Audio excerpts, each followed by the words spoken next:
Hi, my name is Kinga Urbańska.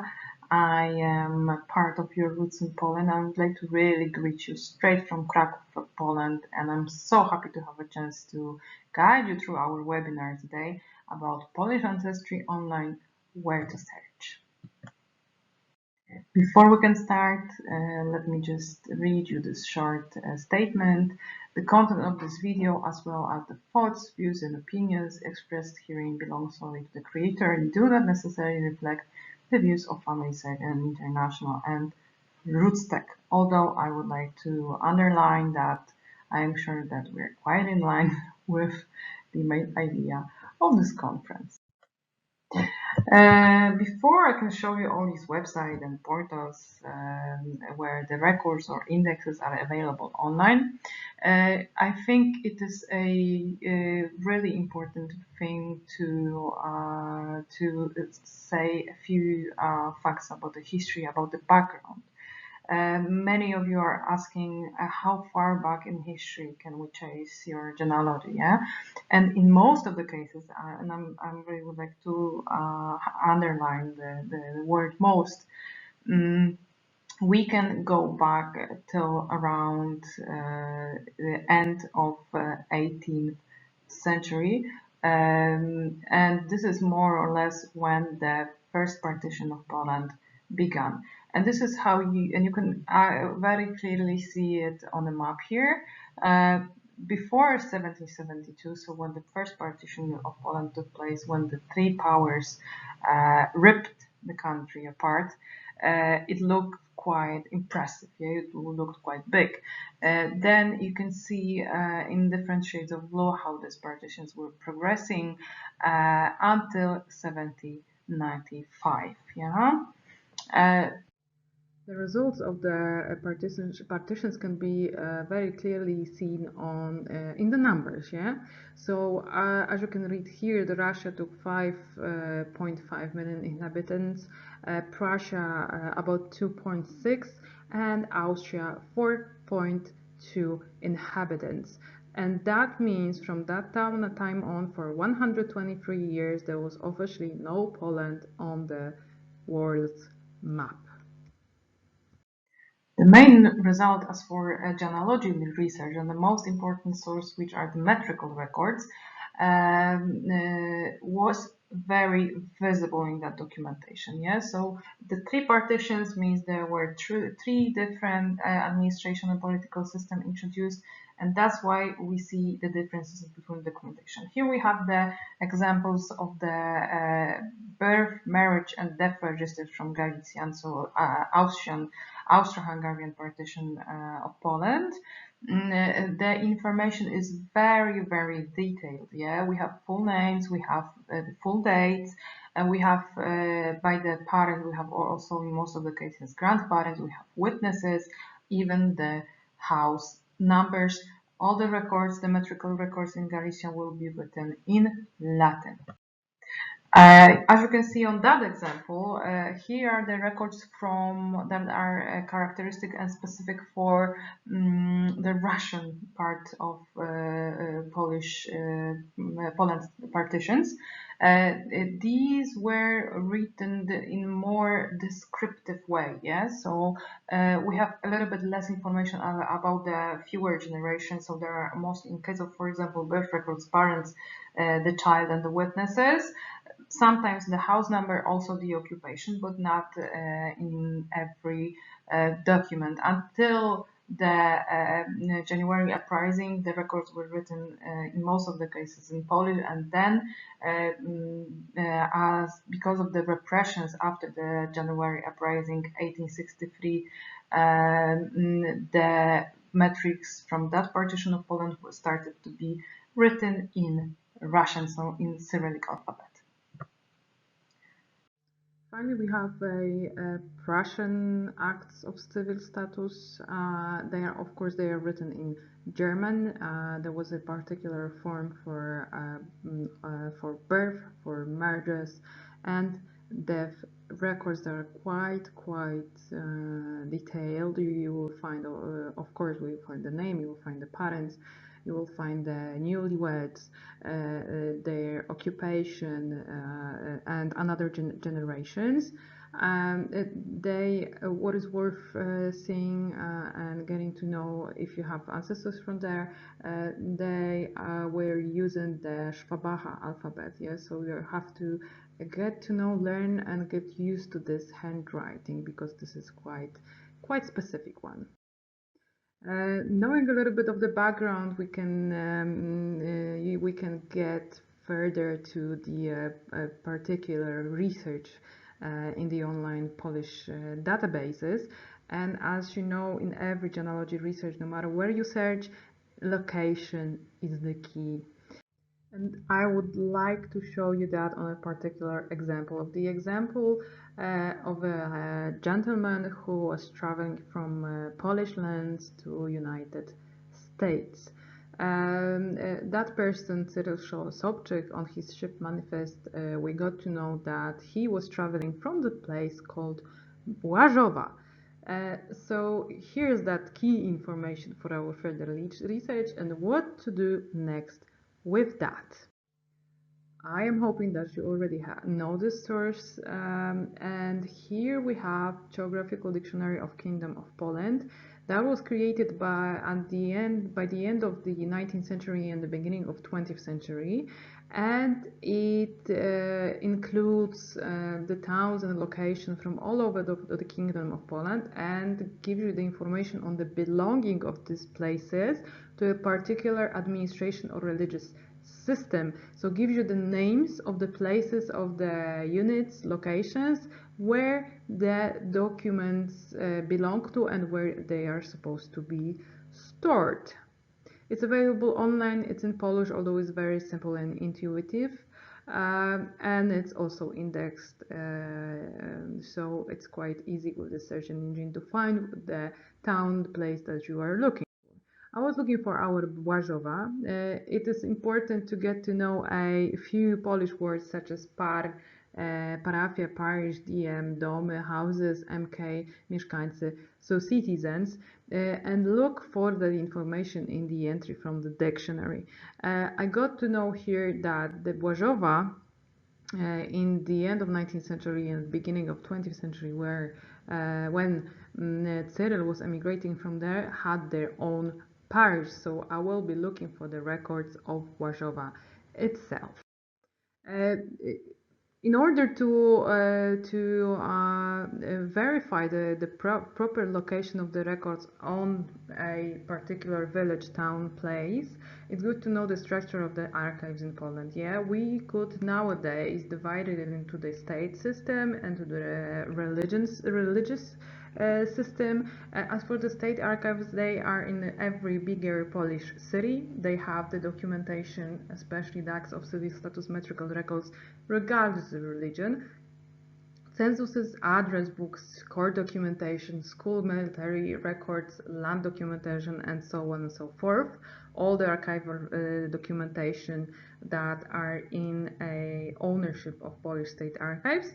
And on the other side, we have the church archives, so the metrical records that are being stored as originals in the parishes, plus, for example, status animarum, which is nothing else but the parishioners' censuses. And diocesan or archdiocesan archives that were storing and still are the copies of the original which were created in the parish archives. Yes, so basically some of the records, the same records can be found, or the same information on the particular person can be found both in state archives but also in the church. It may be a surprising source, but I double-checked the description of Błażowa and the appearing of Błażowa town name in Poland in nowadays source, so in the Wikipedia, yeah? And I verified if there may be not more town names like that, as it happens quite often in Poland, but I was able to find the correct one. The most important portal, as for the Polish genealogy and Polish archives, that gives you the information on all the archival documentation that is stored in Poland, is Search in the Archives, so szukaj w archiwach gov.pl, sorry. But this is the newest version of this portal, and I highly recommend using the previous one since the newer one is still being tested. So please do be careful while searching in both portals and compare what there may be some discrepancies as for the information available in one and the other portal. Nevertheless, knowing the location, which is the key in the genealogy research, we can find what is being stored in the Polish state archives as for a particular location. That's why I chosen vital records and civil registers. And here's what popped up for Błażowa. I got to know that the records are indeed stored in Rzeszów State Archive, and I had the range of the years for the birth records, 1846 till 1904, and I know Cyril, Sobczyk from Błażowa was born by the end of 19th century, and this particular unit will be of my biggest interest, so I clicked that one. There's a short information about the availability, about the side notes regarding that documentation unit. So I'm clicking on the collection. So the collection, and that gives me the more detailed description of that whole archival unit, and then I am clicking on the units, and there are 20 units within the collection of acts of civil status of Błażowa parish. I am choosing the unit that is most interesting for me, that will probably include the birth record of Cyril, and here's the one. Then, as you can see above, there are digital copies that I would like to view, and then the digging happens. Yeah, so I'm going through the records, and finally, in that records, I have found Cyril Sobczyk, who was born in 1881. I got to know his parents, I got to know his grandparents and the witnesses, and even the house where he lived at. Yeah, so it is just possible.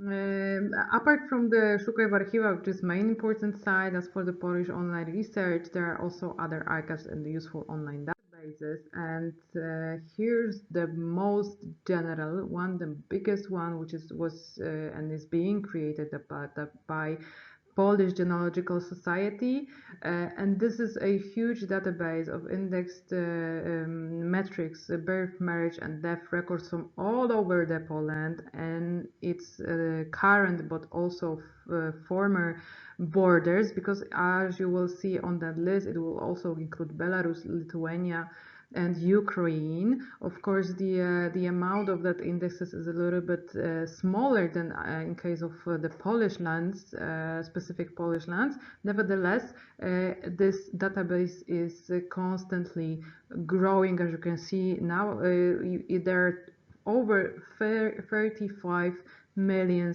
index entries there that is searchable by names and within the particular year's range. This is where you can just find your ancestors, so you can give it a chance and see where the surname of your ancestors is appearing, on the Polish map the most. Apart from that, if the index entry was indexed basing on the scan which is available online, this website gives you the direction to the online database where the record is stored. So I highly recommend to use it.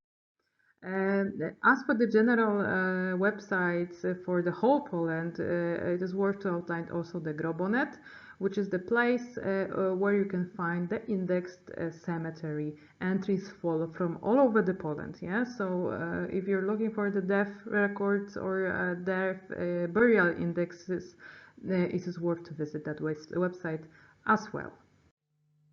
As for the Polish general research, that may be quite surprising for some of you, but FamilySearch catalog is also a very important website and includes a lot of digitized and indexed entries and records within the portal. So I'm really encourage you to visit this website too.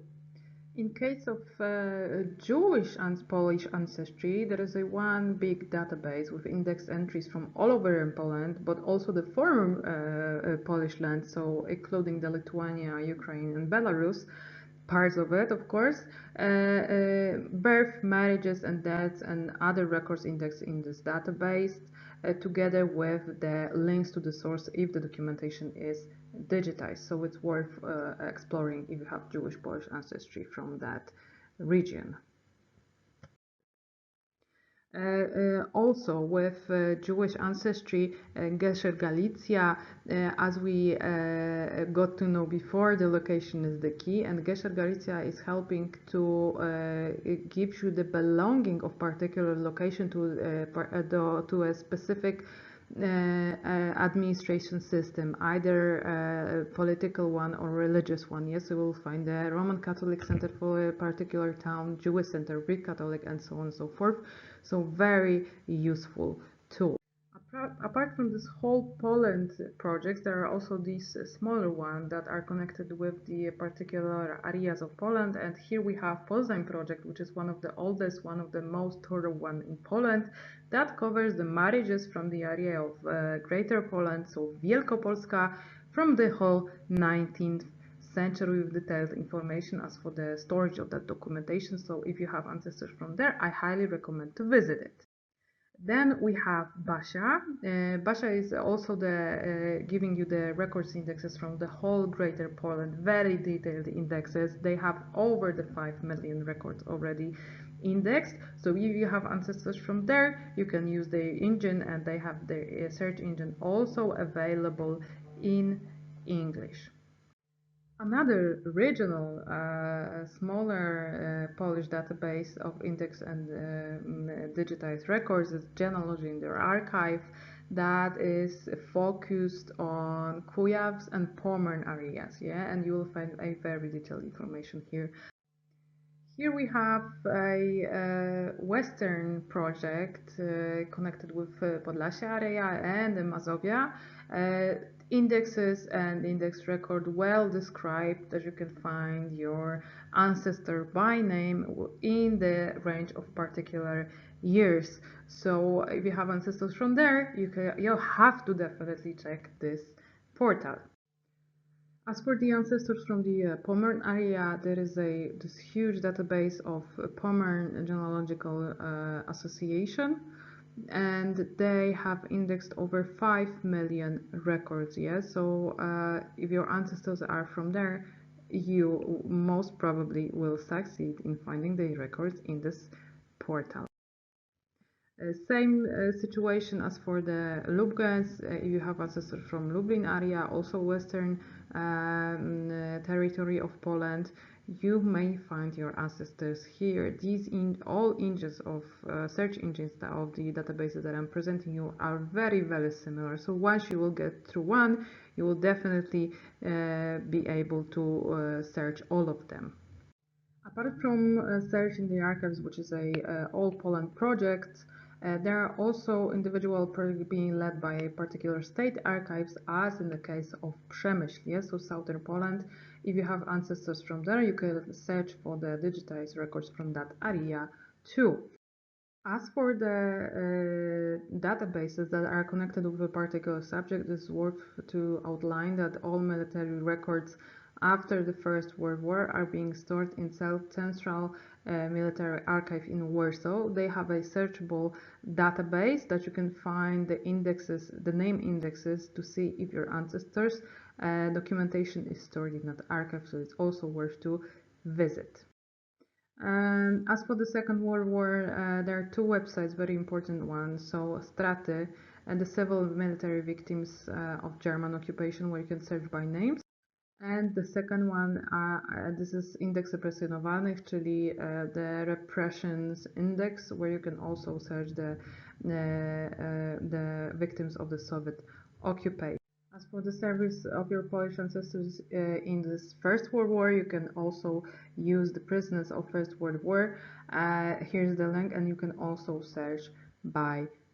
And of course, The Bad Arolsen portal that gives you the information on victims of German occupation, both indexed and digitized entries that I encourage you to visit. That's it. Thank you very much for being here, for listening to me. Dziękuję bardzo. That was really a short overview. There are much more. If there's something that I could help you with, here are my contact information. Do widzenia!